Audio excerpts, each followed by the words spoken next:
45분 걸렸던 것 같은데 교회 끝나자마자 달려왔는데도 45분이더라고요. 그래서 좀 그래도 앞으로는 좀 더 일찍 출발해야겠다 생각이 좀 들긴 드지만, 또 일주일 동안 여러분의 삶에 하나님께서 정말 특별한 은혜가 있었으리라 믿습니다.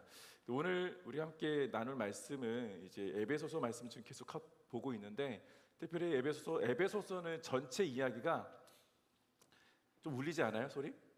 괜찮아요? 네. 에베소서 전체 이야기는 교회론과 관련이 있습니다.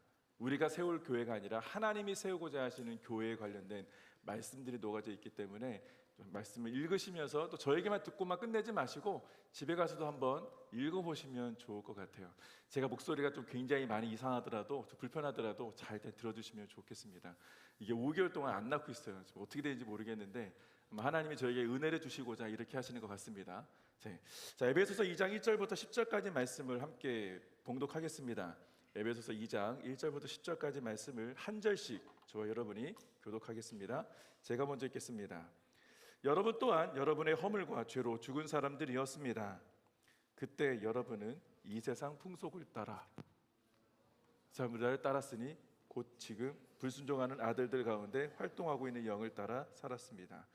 그때는 우리도 다 그들 가운데 속해 육체와 마음이 원하는 것들을 행하며 육체의 욕망대로 살았습니다. 우리도 그들과 마찬가지로 태어날 때부터 진노의 자녀들이었습니다. 그러나 자비가 풍성하신 하나님이 우리를 사랑하신 그 크신 사랑으로 인해 허물러 죽은 우리를 그리스도와 함께 살리셨습니다. 여러분은 은혜로 구원을 받은 것입니다. 그리고 그리스도 예수 안에서 함께 일으키시고 함께 하늘에 앉히셨습니다. 이는 그리스도 예수 안에서 다가오는 모든 세대에게 하나님의 은혜가 지극히 풍성함을 보여주기 위한 것입니다. 여러분은 은혜로 인하여 믿음으로 구원받았습니다. 이것은 여러분에게서 나온 것이 아니요 하나님의 선물입니다. 행위에서 난 것이 아니니 아무도 자랑하지 못하게 하려는 것입니다. 함께 읽습니다. 우리는 하나님께서 미리 예배하신 선한 일들을 위해 그리스도 예수 안에서 창조된 하나님의 피조물입니다. 하나님께서는 우리가 선한 일들을 행하며 살기를 원하십니다. 아멘. 네, 에베소서 2장 1절부터 10절까지 말씀을 읽어보니까 눈에 딱 들어오는 단어들이 보이지 않습니까? 네, 별로 이게 집중해서 보지 않으셨나 봐요. 네, 다음 주부터는 그냥 말씀을 다 같이 읽는 게 좋겠다 생각이 좀 듭니다. 이게 따로 띄엄띄엄 읽지 말고 다 같이 읽고 느헤미야 기도회처럼 다 같이 읽겠습니다. 우리가 지난 시간에 우리가 기억을 떠올려 보시면 지난 시간 우리가 함께 배웠던 말씀을 읽었던 것들이 우리를 향한 하나님의 교회를 향한 하나님의 마음에 대한 부분을 우리가 함께 나누었습니다. 요약해 본다면 이 땅의 교회들을 향한 하나님의 뜻이 분명히 있다는 거예요. 그 뜻이 무엇인가? 예수 그리스도를 살리신 이후 온 우주의 주권자가 되시는 하나님의 다스림신과 통치에 대한, 그래서 우리가 세울 교회는 하나님의 다스림이 있는 교회를 세워야 한다는 것입니다. 그러니까 우리 하나님께서 모든 만물을 예수의 발 앞에 무릎을 꿇게 하셨다라는 게 지난 1장 예배소서 1장의 마지막 말씀이었던 것이죠. 그리고 성부 하나님께서 예수님을 교회의 머리가 되게 하셨다. 그럼 우리는 무엇이냐? 우리는 그 교회의 몸된 지체들이다라는 것을 우리가 함께 살펴보았습니다. 자, 오늘은 이제 그 예수 그리스도의 부활에 대한 부분들, 그 부활이 저와 여러분에게는 어떤 의미가 있는지, 그리고 우리는 어떤 특별한 존재로 이 땅에 보내심을 받았는지를 오늘 잠깐 살펴보겠습니다. 선물을 받는 것을 좋아하지 않은 사람 없습니다. 여러분 선물 받는 거 좋아하시죠? 네, 이런 반응은 참 좋습니다. 제가 사실 뭐 이렇게 얘기하면 또 선물을 드리고 막 그래야 되는데 뭐 준비하지 못해 죄송하지만, 선물을 주실 때 아무 의미 없이 선물을 준비해서 주는 경우가 있습니까? 뭐 있을 수도 있을 것 같아요, 덜어는. 그러나 대부분 선물이라는 것은 어떤 의미가 있습니다. 어떤 이유가 있기 때문에 선물을 주는 것이고, 어떤 의미가 항상 있기 때문에 받는 사람도 이게 도대체 무슨 의미일까? 라는 것들을 고민하게 되는 것이죠. 선물에는 그래서 아무런 의미 없이 주는 선물은 없다는 것입니다. 제가 조금 전에 예배 시작하기 전에 여기 경상도 사나이가 몇 분 계셔가지고 여쭤봤어요. 경상도 분들에게 여러분 선물을 준비해서 사랑하는 여인에게, 사랑하는 누군가에게 선물을 줄 때 어떻게 줍니까? 그랬더니 제가 알고 있는 상식적인 것과는 완전히 다르더라고요. 그냥 선물을 준대요. 저는 제가 알고 있는 경상도 남자는 보통 상남자라고 합니다. 혹시 여기 부산에도 어디 경상도 사람 계십니까? 경상도에서 오신 분, 한 분, 두 분, 세 분, 네 분, 꽤 계시네. 제가 말하는 게 대부분 다 틀리대요. 저는 사실은 선물을 받고 선물을 이렇게 준비해서 여성에게 자기 사랑하는 사람에게 줄 때 보통 뭐라고 저는 기억하냐면 오다 주었어. 저 이렇게 생각을 했거든요. 근데 여기 계신 분 몇 분에 여쭤봤더니 목사님 그거는 미디어용입니다. 그러니까 의미적으로 조금 다르다는 거예요. 그러니까 저는 서울 사람이기 때문에 당연히 그냥 오다 주었어라는 말이 굉장히 되게 좋다. 그러니까 남자로서는 이게 좀 그래도 좀 이렇게 투명하지만 투명스럽고 또 무뚝뚝하지만 굉장히 사랑을 담은 애써 표현한 경상도 남자다운 멘트다라고 생각을 했는데 제가 오늘 무너졌습니다. 아니었구나. 그러나 어쨌든 그런 것처럼 선물에 대해서는 반드시 어떤 의미가 있었다는 것이죠. 그런데 이 사투리의 의미, 그러니까 이 경상도 사람들이 오다 주었어라는 의미를 모른다면 아마 대부분 잘 모르는 서울 사람들은 그게 뭐야? 그냥 선물이면 선물이지, 주면 주는 거지, 받으면 받는 거지. 이 표현하면 되는데 표현하지 않고 오다 주었어라는 표현을 아는 사람은 알겠지만 모르는 사람은 그냥 잘 모른다는 것이죠. 그냥 투명하게 그냥 차가운 남자구나 이렇게 생각하고 넘긴다는 겁니다. 그렇다면 예수님의 부활하심이 우리들에게는 무엇이 어떤 의미가 있느냐? 성경에서는 방금 읽었던 에베소서에는 하나님의 선물이라고 이야기합니다. 설마 하나님께서 예수님을 살리시고 부활시키신 다음에 오다 주었어 이렇게 하진 않았을 거 아니에요. 어떤 의미가 있다는 것입니다. 반드시 저와 여러분이 주신 하나님의 의미가 있기 때문에 의미를 모른 채 이것을 받을 수는 없습니다. 그래서 오늘 본문을 통해서 우리들을 향한 하나님의 특별한 선물이 가지고 있는 그 의미를 함께 되새겨 보고자 합니다. 자, 바울은요 예수 그리스도의 죽으심과 부활에 관해서 에베소 교인들이 깨달아 알기를 원하는 것이 있었습니다. 그러니까 먼저는 저와 여러분이 예수님을 믿기 전과 후의 상태가 어떤 상태였는지를 알기 원했던 것이죠. 이것을 아는 것과 모르는 것에는 매우 큰 차이가 있습니다. 여러분 이곳에 오시기까지 예수를 믿기 전, 믿은 후 아직도 예수를 만나지 못하신 분도 계시겠지만 내가 예수를 알기 전과 예수를 알 후의 상황을 여러분 한번 떠올려 보십시오. 어떻습니까? 비교가 되십니까? 아마 대부분은 내가 예수를 알기 전에는 어떠한 삶을 살았는데 내가 예수를 알고 나서는 다시는 이전과 똑같은 삶을 살 수가 없었더라라는 것을 대부분의 우리의 고백일 것입니다. 그만큼 예수님을 알기 전과 후의 차이가 많이 있다는 거예요. 자, 우리가 예수를 믿는 것이 지금 나의 상태에 어떤 영향을 주는지 내가 모르고 있다면 우리는 아직 여전히 하나님을 믿는 믿음에 대한 그 큰 힘과 능력을 경험하지 못하고 있는 것이라는 방증입니다. 그리고 내가 예수를 믿는 것, 예수를 알고 있다는 그 알미 자체가 무슨 의미가 있는가? 내가 삶에서 예수님의 하나님의 힘으로 이 세상을 살고 있다는 것을 잘 모르고 있다는 의미도 된다는 거예요. 그러니까 내가 예수를 알고 있다는 의미는 결국 하나님의 능력, 그 힘을 의지하고 살아간다는 그런 믿음의 고백과 같다는 겁니다. 자, 우리가 예수님을 믿음으로 반드시 경험하게 되는 것이 두 가지 있습니다. 첫 번째는 죄 사함의 은혜를 경험하게 됩니다. 두 번째는 구원의 은혜를 경험하게 된다는 거예요. 그러니까 예수를 내가 영접하고 믿고 믿는다고 고백할 때 내가 죄 사함의 하나님 앞에 죄 사함의 은혜를 경험하고 구원의 은혜를, 그러니까 자유케 되는 놀라운 은혜를 경험하게 된다는 것입니다. 이것이 주는 힘과 능력은 어떤 것인가? 여러분의 마음에 평안이 느낀다는 것, 평안이 임한다는 겁니다. 기쁨이 넘친다는 것이죠. 그리고 무엇보다도 내가 구원받았다는 구원의 확신이 생긴다는 거예요. 이것은 저와 여러분을 죽음에서 새로운 생명으로 옮겨주신 사건입니다. 그게 우리의 믿음의 고백인 것이죠. 그런데 마치 이러한 것들을 아직도 경험하지 못한 것처럼 여러분 살고 계시다면 여러분 다시 한번 예수님을 알기를 갈급해야 됩니다. 다시 한번 예수님 앞에서 내 삶을 다시 한번 들여다봐야 하는 것이죠. 철저하게 하나님의 말씀 앞에서 나를 대입하고 들여다봐서 내가 정말 하나님의 뜻대로 살고 있는지 아닌지를 우리는 살펴봐야 한다는 거예요. 만약 그렇지 못하다면 우리는 여전히 영적 무지한 상태에 살고 있다는 이야기입니다.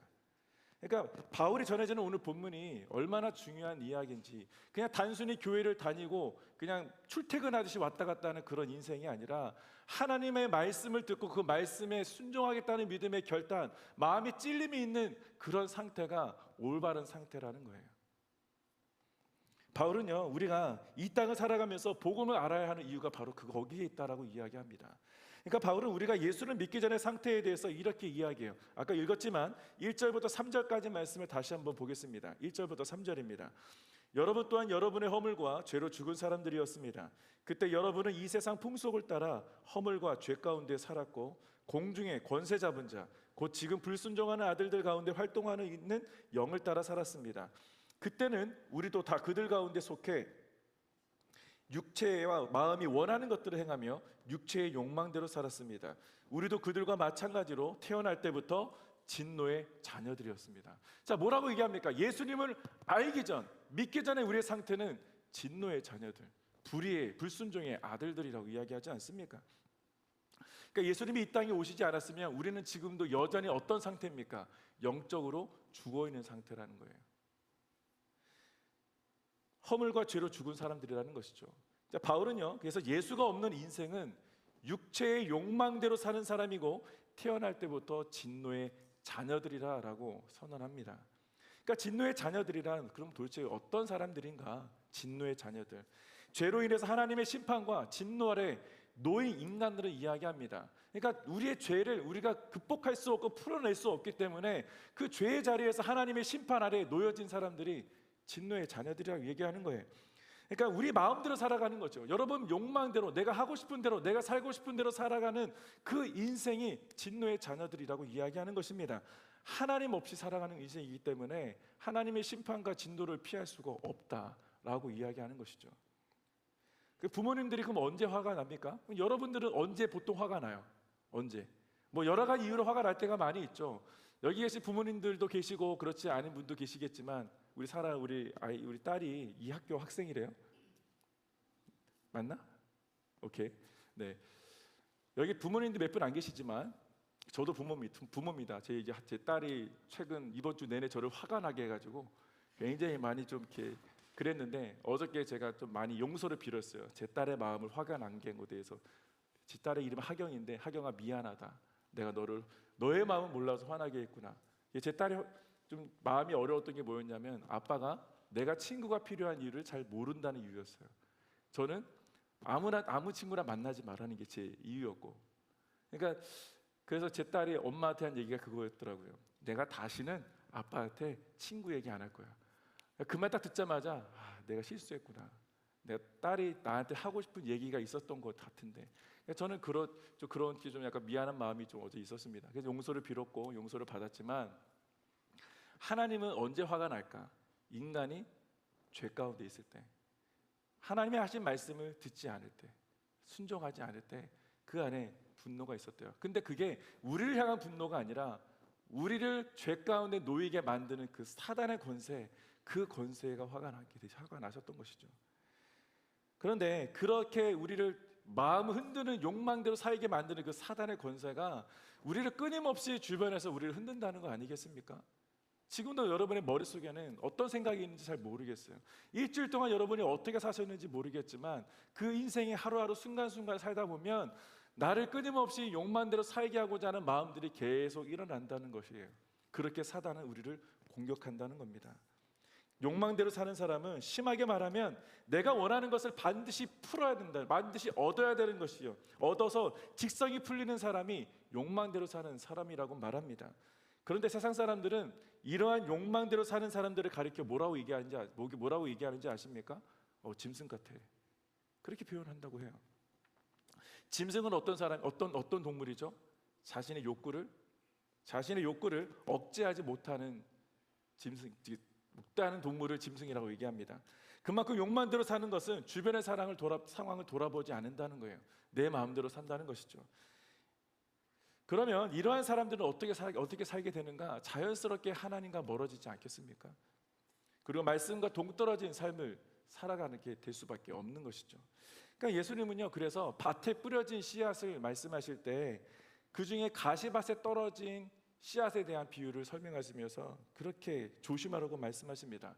마가복음 4장 19절 말씀에 이 세상의 걱정, 돈의 유혹, 그 밖에 다른 많은 욕심이 들어와 말씀의 기운은 막고 열매를 맺지 못하게 한다. 자, 가시밭에 떨어진 씨앗은 이 세상의 걱정과 돈의 유혹, 그 외에 다른 많은 욕심이 마음에 들어온다는 거예요. 그러면 그 욕망대로 살아가는 사람 아닙니까? 여러분의 꿈이 뭐예요? 여러분의 앞으로 하고 싶은 것이 무엇입니까? 많이 있죠. 여러분 아직 살 날이 더 많이 있기 때문에 내가 이루고 싶은 것들이 많이 있을 겁니다. 그것이 저는 유혹이 되지 않길 바라요. 여러분의 욕심이 되지 않길 바랍니다. 하나님이 원하시는 성공이 무엇인지를 먼저 찾고 구하는 우리가 되기를 축복합니다. 욕망대로 사는 사람은요, 세상의 걱정과 재물에 마음이 뺏긴다는 거예요. 마음이 뺏기기 때문에 하나님을 찾지 않는다는 것이죠. 그럼 열매를 맺지 못하는 것 아니겠습니까? 요한도 동일하게 욕망은 하나님께로부터 온 것이 아니라고 분명히 결정타를 날립니다. 요한에서 2장 16절 17절 말씀입니다. 이는 세상에 있는 모든 것들 곧 육신의 탐욕과 안목의 정욕과 세상살이의 자랑은 아버지에게서 온 것이 아니라 세상으로부터 온 것이기 때문입니다. 세상도 사라지고 세상의 정욕도 사라지지만 하나님의 뜻을 행하는 사람은 영원히 살 것입니다. 아멘. 자, 욕망을 버린다는 것이 쉽습니까? 쉽지 않아요. 저도 이 직장 생활할 때 정말 내가 이루고 싶은 것이 많이 있었기 때문에 버리는 건 너무 어려웠습니다. 여러분의 마음을 이해해요. 정말 이거 쉽지 않구나. 우리들이 아무리 결단한다고 해도 쉽사리 버릴 수 없는 것이 우리의 마음에 있는 욕심입니다. 그것이 세상 말로는 비전이 될 수 있겠죠. 비전이 될 수 있을 겁니다. 근데 문제는 잘 알고 있음에도 불구하고 잘 떨어지지 않고 벗어나지 못한다는 데 있다는 거예요. 여러분이 하나님의 말씀을 알고 있습니다. 조금이라도 들었다면 하나님이 무엇을 원하시는지, 어떤 삶을 나에게 살기를 원하시는지를 알고 있는데 그 말씀대로 살아가지 못하는 이유는 무엇일까? 하나님을 가려버리는 그 어떤 것들이 여러분 앞에 있기 때문이라는 거예요. 내 힘으로 버리려니까 안 되는 것이죠. 그래서 내 힘으로 버리면 안 되기 때문에 우리는 하나님이 필요한 겁니다. 우리가 그래서 매일 성령의 충만하신과 성령의 능력으로 이기게 해달라는 기도를 그래서 우리는 하게 되는 것입니다. 세상은요, 웬만하면 여러분을 가만 놔두지 않습니다. 제가 준비한 얘기는 아닌데 제 아들이 아주 어렸을 때 아마 5살 때인가 그때 태국에 한번 여행 간 적이 있습니다. 태국의 아우리치에서 가서 선교사를 만난 적이 있는데 거기 코사무이라는 섬이 하나 있어요. 가서 갔다 오신 분이 계실지 모르겠습니다. 코사무이를 딱 그 섬에 들어갔는데 섬에 들어가자마자 정중앙에 가장 높은 산이 하나 있어요. 그 산에 어마어마하게 큰 불상이 하나 있더라고요. 정말 컸습니다. 근데 그 불상이 어떤 곳인지 한번 가는데 그 계단에 올라가는데요, 계단이 진짜 많았어요. 잘 세보진 않았지만 너무 힘들게 계단을 올라가는데 그 불상 뒤로 햇빛이 있었습니다. 햇빛이 불상을 통해서 우리한테 비치는데 경외감이 들 정도로 이래서 사람들이 불상을 보고 신처럼 생각할 수밖에 없겠구나. 근데 이거 제가 얘기한 게 아니라 누가 얘기했는지 알아요? 제 아들이 얘기했어요. 제 아들이 올라가면서 아빠 저게 하나님을 가리고 있네, 그렇게 얘기하더라고요. 그 불상에는요 손이 24개인가 있었어요. 그 24개 손에 뭐가 있었겠습니까? 물질적인 거 다 있는 거죠. 세상의 선곡, 나이 이런 다 있습니다. 그 24개 손에 다 올려져 있는 거죠.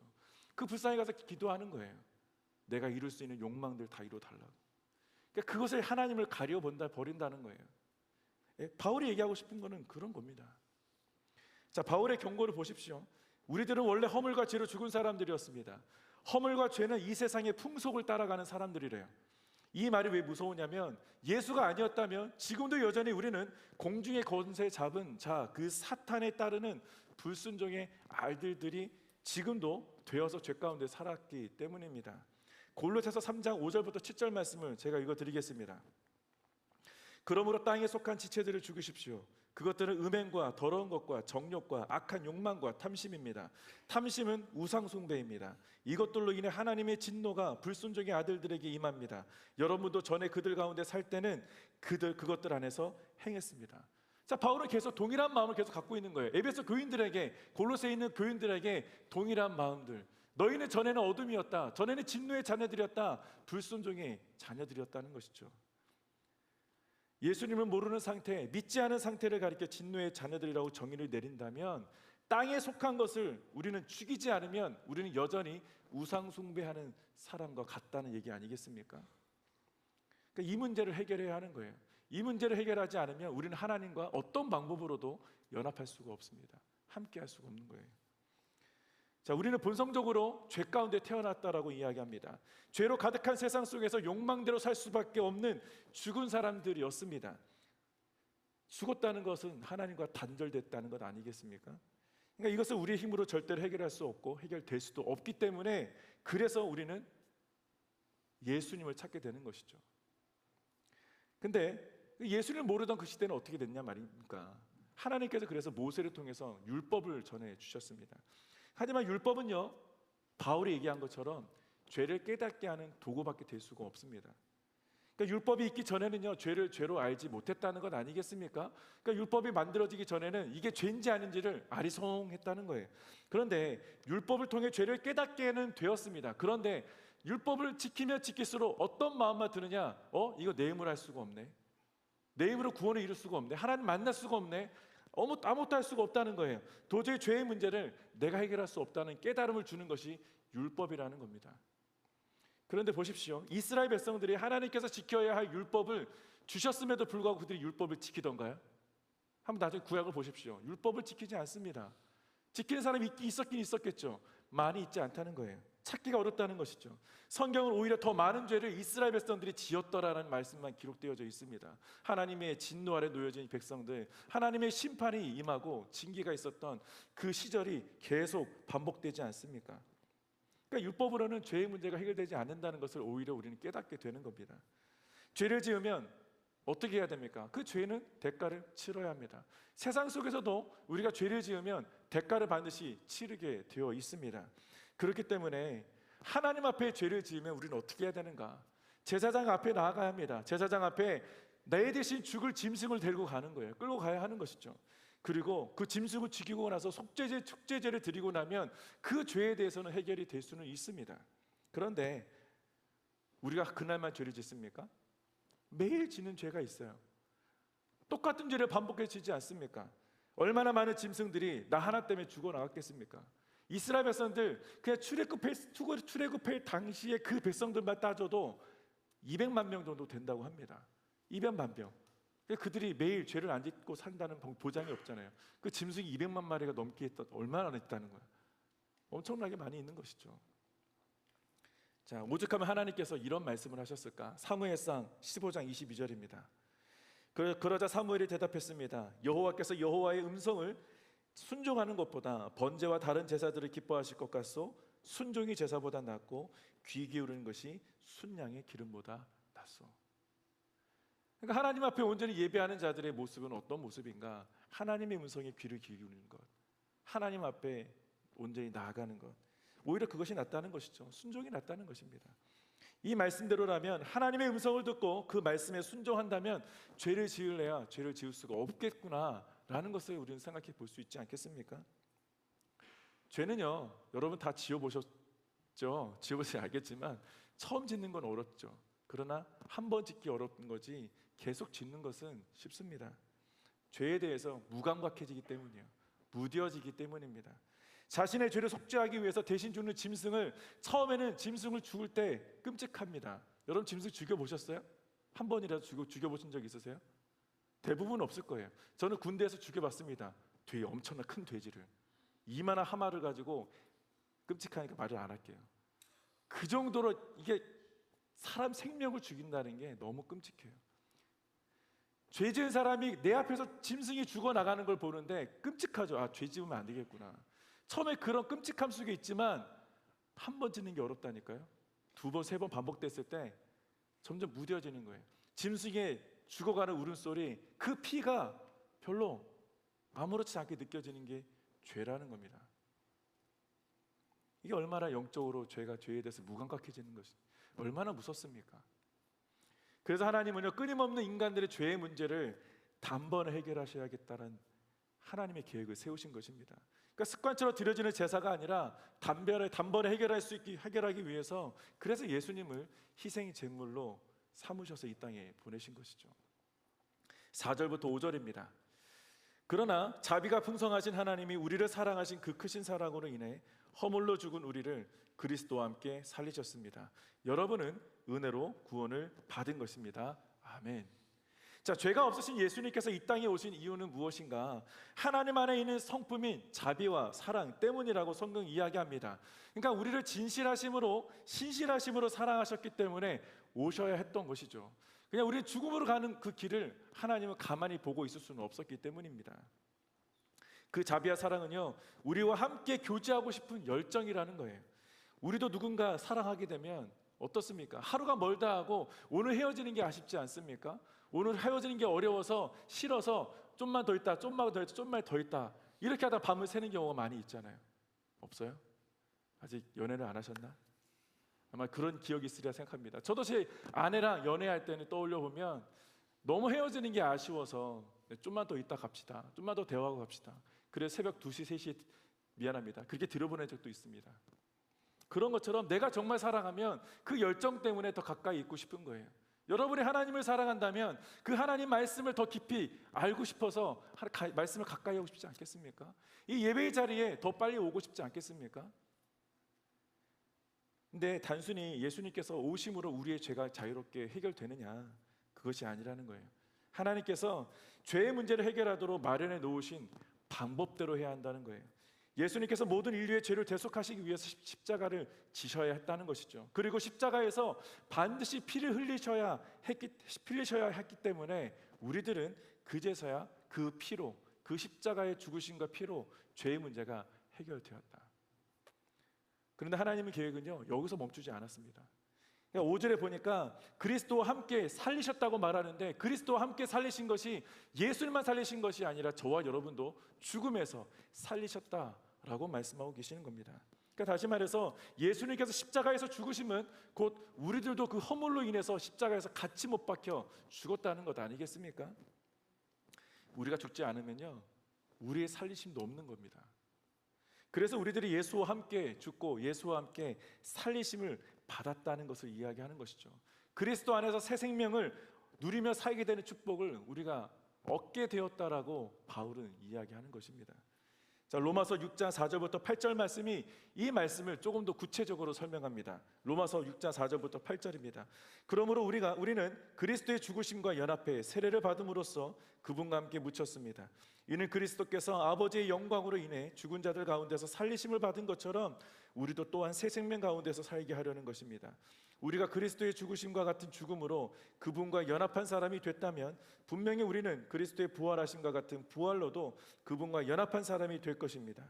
우리의 옛사람이 십자가에 못 박힌 것은 죄의 몸이 멸해져 우리가 더 이상 죄의 종이 되지 않게 하려는 것임을 압니다. 이는 죽은 사람은 이미 죄에서 벗어났기 때문입니다. 우리가 그리스도와 함께 죽었다면 또한 그분과 함께 살 것을 믿습니다. 아멘.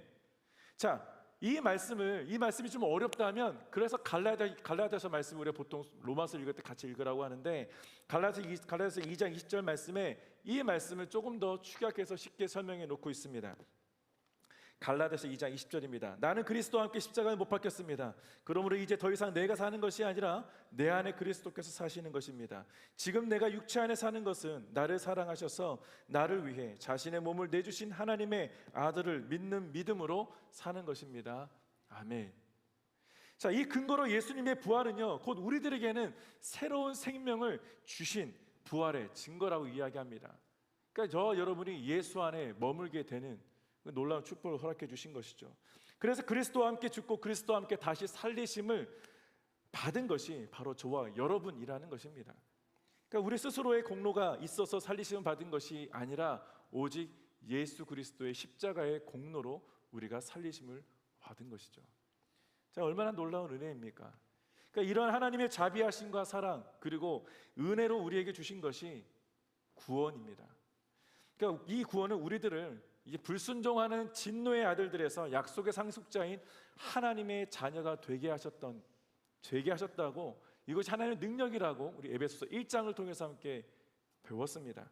자, 오늘 본문 말씀 6절 7절 말씀을 한번 보겠습니다. 다시 한번 보겠습니다. 그리고 그리스도 예수 안에서 함께 일으키시고 함께 하늘에 앉히셨습니다. 이는 그리스도 예수 안에서 다가오는 모든 세대에게 하나님의 은혜가 지극히 풍성함을 보여주기 위한 것입니다. 아멘. 자, 주님의 부활은 우리들에게 구원에만 이르게 하신 것이 아니라 더 나아가 하늘 보좌에 함께 앉히신 놀라운 영광의 자리를 우리에게도 허락해 주셨다는 거예요. 우리들이 얼마나 특별한 존재인지를 우리 바울은 이 말씀을 통해서 근거로 삼습니다. 그냥 우리가 살리심을 받았고 그냥 구원을 얻었어, 이것으로 끝난 것이 아니라 하늘 보좌에 예수님만 앉히신 자리가 아니라 우리도 함께 그 영광스러운 자리에 앉히셨다. 이거는 박수 쳐야 될 일이에요. 기쁨의 일이래요. 진짜 싫어하는 것이 아니고, 네, 감사합니다. 뭐 받고 이렇게 실천해 주셔서 네, 그럴 일이다라는 겁니다. 네. 그런데 이것이 지금 우리에게만 임한 것이라면 뭐 좋죠. 나에게만 임한 것이라면 좋을 것 같습니다. 그러나 우리에게만 임한 것이 아니라 앞으로 다가올 세대에게도 이 은혜가 임했다라고 성경 이야기한 것이죠.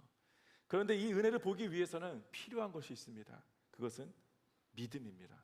우리는 믿음의 눈으로만 우리의 다가올 세대에게도 그 하나님의 구원의 은혜, 하늘 보좌에 앉으신 하나님의 영광, 그것을 함께 누리게 되는 것이죠. 바울은 계속해서 이 모든 것을 가리켜 그래서 이것이 저와 여러분을 위해서 준비하신 하나님의 선물이라고 말합니다. 자, 8절 9절 말씀을 읽어보겠습니다. 함께 읽어보겠습니다. 시작. 여러분은 은혜로 인해 믿음으로 구원받았습니다. 이것은 여러분에게서 나온 것이 아니요 하나님의 선물입니다.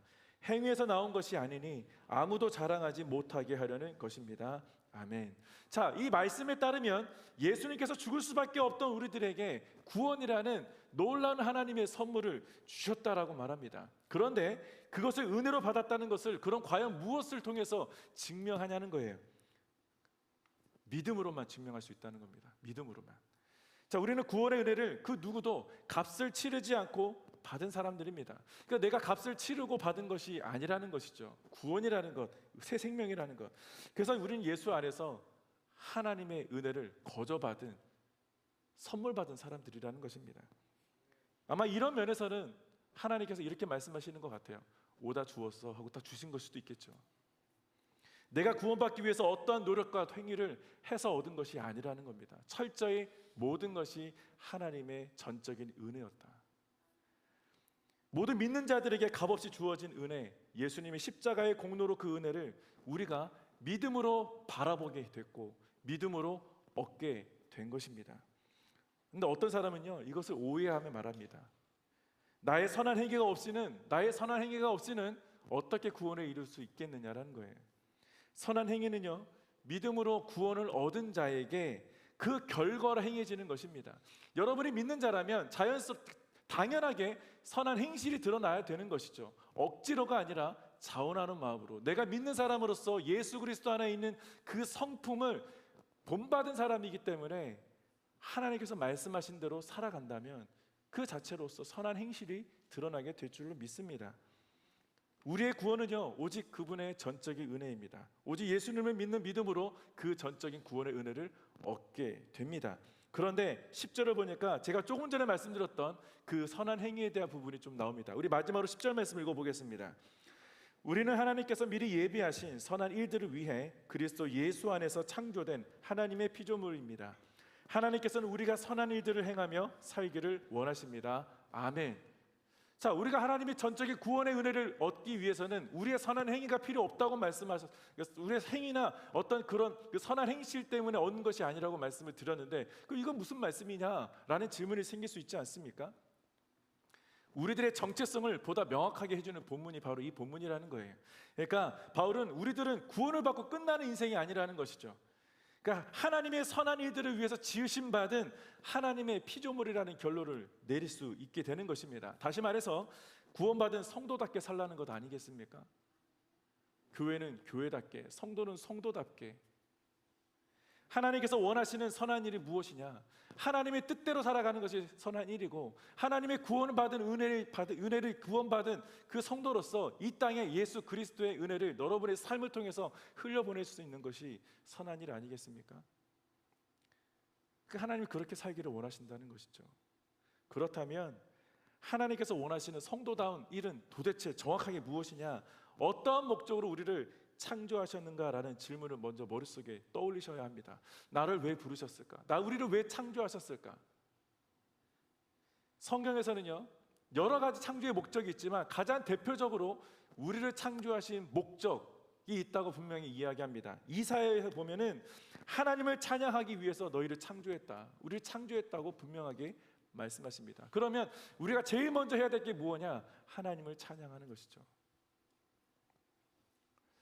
우리가 하나님을 찬양하기 위해서는 하나님이 어떠한 분이신지를 알아야 하지 않겠습니까? 하나님이 어떠하신 분인지, 여러분의 입장에서는 여러분이 지금까지 살아오면서 하나님은 어떤 분이셨는지를 고백을 하실 때 어떤 분으로 고백하십니까? 하나님의 신실하심, 하나님의 은혜, 하나님의 사랑, 뭐 여러 가지 여러분이 고백하는 하나님의 성품들이 있을 겁니다. 나에게 하나님이 신실하신 분이셨어. 나에는 하나님은 날 한 번도 포기하지 않으신 사랑하시는 하나님이셨어. 여러 가지 이유가 있을 겁니다. 우리가 예수를 온전히 믿음으로 부르신 가운데 이 땅을 살아갈 때 여러분 안에서 이미 착한 일을 시작하신 이가 아름다운 것을 보게 해주실 줄로 믿습니다. 여러분의 입술을 통해서 하나님의 영광을 드러내고 찬양을 하고, 여러분의 삶을 통해서 내가 예수 믿는 성도다운 삶을 살아갈 때에 하나님이 저와 여러분을 통해서 내 안에 착한 일을 시작하신 이의 아름다운 것들을 반드시 보게 해주실 줄로 믿습니다. 무엇인가를 얻기 위해서 give and take하라는 것이 아니라 순수한 마음에 여러분의 열정, 여러분의 믿음을 하나님이 보기 원하신다는 거예요. 우리가 오늘 본문을 통해서 하나님의 특별한 선물이 무엇인지, 그리고 여러분을 향한 각자의 하나님의 은혜가 무엇인지를 이 말씀을 통해서 아마 각자 생각하셨을 거예요. 그리고 무엇 때문에 우리에게 특별한 선물을 주셨는지도 알게 되었을 겁니다. 그런데 지식적으로 끝나지 않기를 바랍니다. 우리는 하나님의 말씀을 가슴에 담는 사람들입니다. 그리고 가슴에 담을 뿐만 아니라 만나는 이들에게요, 그 가슴에 담겨진 하나님 예수님에 대한 그 사랑을 보여줘야 되지 않겠습니까? 흘려보내줘야 하는 것이죠. 여러분이 참여하시는 예배의 자리, 이 자리는 어떤 자리입니까? 그냥 단순히 그냥 아는 사람 만나고 그냥 순으로 모이기 때문에 뭐 필요에 따라서 이 자리에 온 것이 아니잖아요. 분명히 하나님이 저와 여러분을 이 자리에 특별한 목적이 있고 이유가 있기 때문에 부르셨을 것이라 저는 믿습니다. 구원받은 백성들이 함께 모여서 예배하는 건 너무나 당연합니다. 그러나 이후에 여러분의 삶은 하나님께서 어떻게 역사하실지 저는 참 기대가 되고 소망이 됩니다.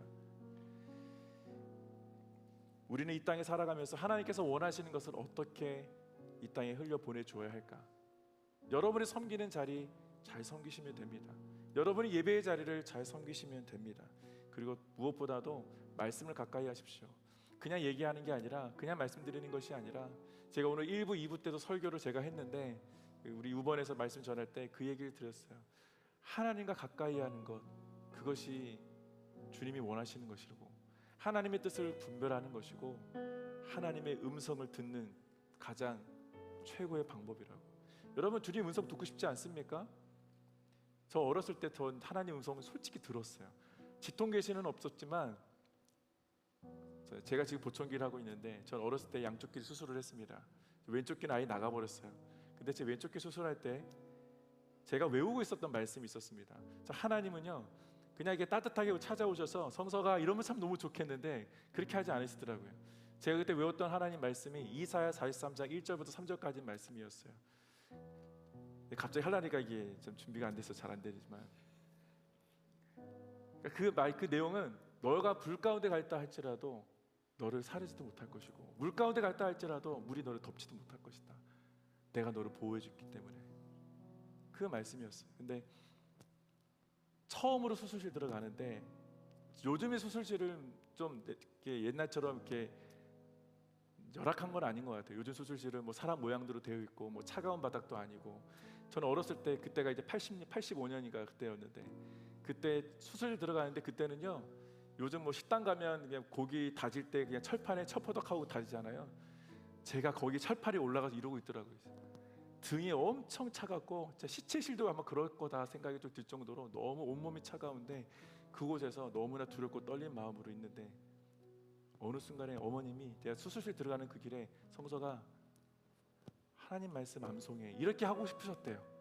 근데 제가 그걸 못 들었어요. 그 안에서 너무 무서우니까 저도 모르게 하나님을 찾더라고요. 그 말씀을 외웠어요. 근데 외우다가 너무 무서우니까 완전히 다 까먹어 버린 거예요. 아무것도 머릿속에 남는 게 없더라고요. 근데 그 순간에 머릿속에서 성경에 말하는 나팔 소리인가? 많은 물소리인가? 정말 그런 많은 물소리처럼 하나님의 음성이라는 분명한 확신을 가지고 듣게 됐습니다. 초등학교 3학년이 뭘 알겠어요. 들리는 거예요. 이렇게 들려서 하나님의 음성으로 내가 너를 보호한다고, 내가 너를 사랑한다고 말씀을 해주시는데, 그러면서 제가 편안하게 수술을 받고 나왔습니다. 하나님이 되게 심플하시더라고요. 제가 그 하나님은 특별하게 나의 이름을 부르시면서 말씀하시기도 하시지만 하나님의 말씀을, 기록된 하나님의 말씀으로 나에게 주시는구나. 저는 그것을 좀 많이 깨달았습니다. 사랑하는 성도 여러분, 저와 여러분은요 진노의 자녀들이 아니라 예수 안에 있는 빛의 자녀들입니다. 하나님은 저와 여러분을 예수 안에서 창조하셨고 하나님의 선한 일을 위하여 빛으로 부르셨습니다. 하나님은 저와 여러분을 그렇게 부르셨다는 거예요. 그렇기 때문에 우리들은 성도답게, 그리고 빛의 자녀답게, 하나님의 특별한 선물을 소유한 자답게 이 땅을 살아가기를 축복합니다. 하나님의 선물을 받은 사람은요 하나님의 말씀을 품은 사람들입니다. 그 말씀을 가까이 하고 하나님의 음성대로 믿음으로 순종하는 저와 여러분의 여정이 되기를 축복합니다. 우리는 예수와 함께 십자가에 못 박혀 죽었을 뿐만 아니라 하나님의 은혜로 다시 살리심을 받은 성도들입니다. 그러므로 내가 사는 것이 아니라 내 안에 계신 성령께서 우리를 살아가게 하실 것이고 우리는 그 안에서 살아가는 예배자가 될 것을 저는 믿습니다. 이번 한 주간 그 예수 안에서 살아가는 예배자들, 빛된 자녀들로 그 예수 안에 머무는 인생, 예수와 함께 더불어 살아가는 그런 이번 한 주간 되시기를 주님의 이름으로 축원드립니다. 우리 시간 함께 찬양 드리실 텐데요.